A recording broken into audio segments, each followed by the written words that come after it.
तो मेरे देश के नौजवान कैसा करके थे। बायो इकोनॉमी में देश की युवा शक्ति ने सामर्थ्य दिखाया। 2014 के पहले जो 60,000 करोड़ का कारोबार था, आज वो कारोबार बायो इकोनॉमी 20 लाख करोड़ पहुंच चुकी है। दोस्तों, आज यौमे आजादी का दिन है। आज यौमे आजादी के दिन पूरे देश में हर घर तिरंगा लहरा रहा है और हर घर तिरंगे का ऐलान करने वाले देश के महामानव ही देश के तिरंगे का अपमान करते हुए दिखाई दिए और भारतीय जनता पार्टी के भजपिल्ले भी अब खुल करके भाजपा के झंडे को तरजीह दे रहे हैं। इनके हाथों से तिरंगा नहीं लहराया जा रहा है। साहब, ये सब काम जो है देशभक्ति के हित में आएंगे और सर्टिफिकेट सिर्फ और सिर्फ मुसलमानों से मांगे जाएंगे कि बताइए कि आप भारतवासी हैं या नहीं है। पर जो ये हरकतें आज खुल करके सामने आई हैं, इस पर कई सारे सवाल खड़े हो रहे हैं। सबसे पहले महामानव की 15 अगस्त के दिन आई इस तस्वीर को गौर से देखिए। यह तस्वीर लाल किले से देश के प्रधानमंत्री श्री नरेंद्र मोदी जी की है, जहां महामानव आज तिरंगे का अपमान कर गए। पर गोदी मीडिया दिखा रहा है कि साहब देखिए कि क्या बड़े बड़े ऐलान किए हैं, देश कितनी तरक्की कर रहा है। पर विपक्ष की हर एक छोटी से छोटी चीज पर बखेड़ा खड़े करने वाला गोदी मीडिया, ना गोदी मीडिया की वो आंटियां या ना वो पाले हुए पत्रकार नजर आ रहे हैं जो हर एक छोटी चीज पर नजर रखते हैं, पर देश के प्रधानमंत्री की इस तस्वीर पर कुछ बोल नहीं रहे हैं। देश के तिरंगे का अपमान, सीने पर देश का तिरंगा लगा है देश के प्रधानमंत्री के, और तिरंगा उल्टा लगा हुआ है। और जो तिरंगा डिजाइन कर लिया है अपने सीने में, वो आयरलैंड का झंडा है। अब तमाम भटपिल्लों से सवाल है कि आज भारत की आजादी का दिन देश के महामानव मना रहे हैं या आयरलैंड की आजादी का दिन महामानव मनाते हुए दिखाई दे रहे हैं, जिस पर सवाल खड़े किए हैं पवन खेड़ा ने। पवन खेड़ा ने इस तस्वीर को अपने ट्विटर अकाउंट पर शेयर किया और सवाल पूछा कि देश के महामानव तिरंगे का अपमान कर रहे हैं। तिरंगा उल्टा लगा हुआ है सीने में और जो तिरंगा बना है वो आयरलैंड का झंडा बनता है। सवाल है, देश के प्रधानमंत्री से इतनी बड़ी चूक कैसे? क्यों ये तिरंगे का अपमान हुआ? जो हर घर तिरंगा लहराने की बात कर रहे थे वो तिरंगे का अपमान कर गए। पर गोदी मीडिया और भाजपा पूरी तरीके से खामोश बैठी हुई है। और सिर्फ यही तस्वीर लाल किले से सामने नहीं आई है, एक और फजीहत की बड़ी तस्वीर सामने आई है। पहले इस वीडियो पर नजर डालिए। समय था 2014 के पहले सिर्फ 60,000 करोड़ रुपए का बायो इकोनॉमी का काम होता था। मेरे देश के नौजवान, आपने क्या कमाल कर दिया है। देखिए, नीतियां जब सही होती है, लक्ष्य जब साफ होता है, तो मेरे देश के नौजवान कैसा करके थे। बायो इकोनॉमी में देश की युवा शक्ति ने सामर्थ्य दिखाया। 2014 के पहले जो 60,000 करोड़ का कारोबार था, आज वो कारोबार बायो इकोनॉमी 20 लाख करोड़ पहुंच चुकी है। दोस्तों,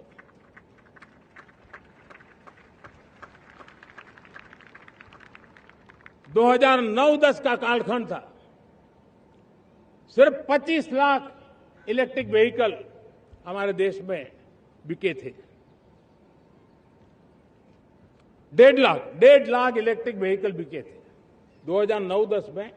1.5 लाख इलेक्ट्रिक व्हीकल। आपने देखा कि कैसे हमारे महामानव यानी कि देश के प्रधानमंत्री बिना टेलीप्रोमोटर के कहीं चलते नहीं है। अपनी बढ़ाई भी करनी है तो टेलीप्रोमोटर पर स्क्रिप्ट होनी चाहिए, तब जाकर के वो तमाम बातें करेंगे। और अगर सोचिए टेलीप्रोमोटर रुका, और वो भी देश की आजादी के दिन, भारत के प्रधानमंत्री क्या ऐलान करते हैं, क्या बातें कहते हैं। आज पूरी दुनिया की नजर देश के प्रधानमंत्री पर, और जब देश के प्रधानमंत्री का टेलीप्रोमोटर रुका तो लबझबाने लगे देश के प्रधानमंत्री। ये देश के प्रधानमंत्री की नहीं बल्कि भारत की फजीहत करवाने में पहले नंबर पर देश के प्रधानमंत्री बन चुके हैं।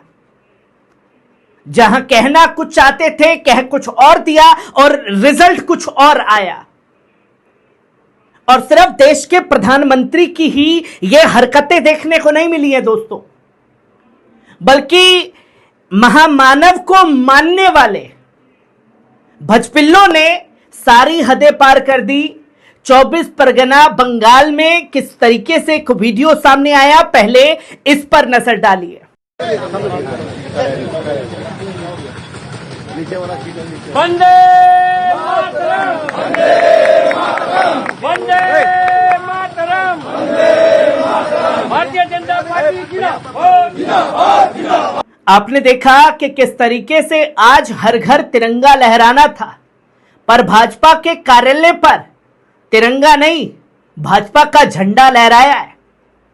और ये वही लोग हैं जिन्हें 2014 के बाद आजादी मिली है। आज उन घरों पर तिरंगा वही लोग लहरा रहे हैं जिन्हें 1947 में आजादी मिली। इनके पिताजी जो हैं उल्टा तिरंगा सीने पर लगा रहे हैं, और ये तिरंगा ही नहीं लहरा रहे बल्कि भाजपा का झंडा फहरा रहे हैं। इससे ज्यादा शर्मनाक हरकत भारतीय जनता पार्टी की कोई और नहीं हो सकती, जहां खुद देश के प्रधानमंत्री और भाजपा से जुड़े कार्यकर्ता, उनके नेता तिरंगे का अपमान करने में कोई कोर कसर नहीं छोड़ रहे। और अब जब देश के प्रधानमंत्री के कुछ भाषण सुने, उसमें कुछ ऐसी बातें तो थी नहीं जिस पर गौर किया जाए, पर कुछ बातें थी। नक्सलवाद, दिमाग से नक्सल भरा हुआ है, मऊवाद और न जाने तमाम बातें देश के प्रधानमंत्री द्वारा कही गई। पर देश के प्रधानमंत्री की इन्हीं बातों को कोट करते हुए सोनम वांगचुक ने देश के प्रधानमंत्री से सवाल किया है। सोनम वांगचुक साफ तौर पर क्या कह रहे हैं, वो ये पूछ रहे हैं देश के प्रधानमंत्री से कि साहब 10 साल 12 साल जिन नेताओं के ऊपर बलात्कार के आरोप हैं, हत्याओं के आरोप हैं, वो संसद में क्यों हैं? उनके ऊपर कोई ठोस कार्रवाई क्यों नहीं है? और क्यों ये रूल रेगुलेशन बना रखा है सिस्टम में कि भैया उन पर आरोप सिद्ध नहीं हुए हैं, वो चुनाव लड़ सकते हैं और संसद में भी रह सकते हैं। और जब नेताओं को यह छूट है तो फिर आम नागरिकों को यह छूट आखिरकार क्यों नहीं है? जिन लोगों के ऊपर अभी आरोप सिद्ध नहीं हुए, अगर ताजे उदाहरण की बात करें तो उमर खालिद, शर्जिल इमाम, आईएएस अमिताभ ठाकुर, तमाम ऐसे बड़े नाम हैं जिनको जेल की सलाखों के पीछे डाल रखा है, उन पर आरोप सिद्ध नहीं हुए। और सोनम वांगचुक की आज आजादी के दिन साफ तौर पर यह मांग है कि जब नेताओं को छूट मिल सकती है तो आम नागरिकों को क्यों नहीं? और अगर उनके ऊपर आरोप है तो इन सांसदों को संसद से बाहर निकाल करके जेल की सलाखों के पीछे डाला जाए।